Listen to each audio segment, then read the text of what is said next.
Welcome back, everybody. 7 Minutes for Seniors. I'm Chris Wilson with Modified Independence here at Haven Hospice with my friend Mike Jones, fellow Navy veteran, owner of Universal Design Solutions. This is our second segment of 7 Minutes for Seniors.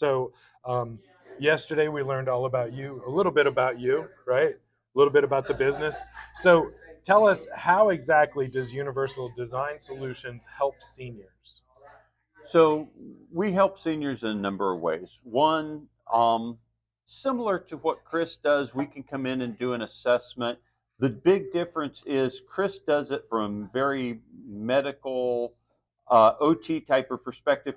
We're doing it from a construction type of perspective. I have a lot of the training and stuff, but we're looking at construction wise, what are we capable of doing in this house that meets the client's needs? Uh, on top of that, we do the actual home modifications. We actually come in and take out walls. We widen doorways. We tear out bathrooms and put in wheelchair accessible showers.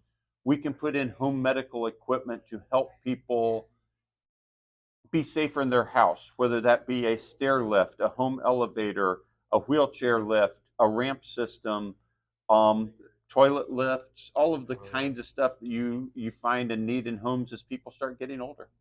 All the mechanical All the stuff that, mechanical stuff. yeah, yeah. And I refer pretty regularly in my reports, especially if somebody is in one of those two-story homes that they just don't want to leave, right? But can't get to the second floor. Right. Yeah. So I refer to you guys quite frequently. I've got another company, so I like to provide my patients with choice. Hmm. That way they can call either one of you. I don't know if they call you. I hope that they call you. Yep. But I think a lot of people wait until they're laying at the bottom of the stairs to decide that they need a stair lift, unfortunately. Yeah. So the goal is Unfortunately, to try to get them up the stairs safely yes. before that happens. So you mentioned a lot of different programs. Specifically as a veteran, obviously the VA is one that's near and dear to your heart. Yes, And absolutely. so how would a veteran go about getting a referral to you, or what does that process look like? So that process, first thing they have to do is apply for the different grant programs, and there are some great programs out there from the VA. We are not allowed as a provider to be involved in the Mm-hmm. grant application process. Again, they don't want people like us influencing those Mm-hmm. decisions. But once you get the grant approved, then we can come in. There are a number of different grant programs, but we can come in and actually evaluate your home for the modifications. We help define the project for the VA. We package it and submit it to the VA for approval after the homeowner and veteran has signed off on Mm-hmm. everything. So it's totally in your control what's being done, but we package it in a way that the VA will approve the project in the end. That's And then we come in and manage the project right. and make sure it goes cleanly through the payment processes. So you're who they're referring to when they get the letter that says they've been approved. They just have to get a quote from three different contractors, Yes, and right? we are on that list of contractors. And yeah, that's where we come into the process. They call us, we come in, and then manage them through the rest of the process so that the project runs successfully. Absolutely, absolutely.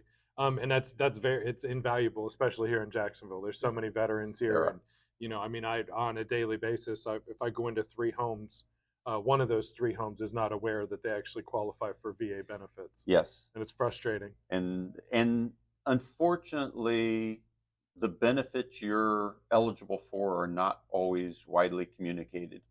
I've got one veteran right now that we're working up their application process right now for the project, and Vietnam era vet Mhm. was exposed to Agent Orange and all of the other things over there, has been actively in treatment at the VA, and the VA had never told him about the PACT Act. Right. Yeah. And a number of his conditions are covered under the PACT Act, and yet he hasn't been upgraded in his disability status. Right. So Yeah. they're right now working on the upgrade before we actually proceed forward on the Hmm. application process. Yeah. And it's not dependent on disability level, right? Disability level is the amount that the VA actually pays for your disability Right. until the day you turn 65, Yes. right? Yes. So it's not dependent on disability level, it's dependent on theater of service, years of service, Like not how long you were in, but But what years were, you were actually in, because there's an yeah, elimination. were you in a place where certain products were being used, things were happening that would make you eligible? And the big thing about the PACT Act is historically it was up to the veteran to prove that their disability was caused by the military. Right. And the PACT Act has come in finally and said, if you were exposed to these things, if you were in these theaters in these dates and you have these medical conditions, we're going to assume it's our fault. Right. And presumptive conditions has changed the world in the VA. Has made a huge difference. That way, the veterans aren't fighting through the mountains of paperwork and Exactly. everything. You know, Yes. because I wasn't shot at or exposed to Agent Orange or anything like that. So my path was a little bit more difficult because they assumed that things that happened didn't necessarily cause the problems that Right.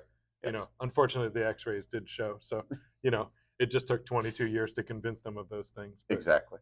so well. We're probably just about out of time, so we might as well cut it here. Yeah, 34 Yep. seconds. Perfect. All right. Okay. Very Awesome. good. Very good. Appreciate you guys. This has been our second segment. Check back tomorrow for our third segment. Y'all have a great day and be safe. Thanks, Thank Mike. you.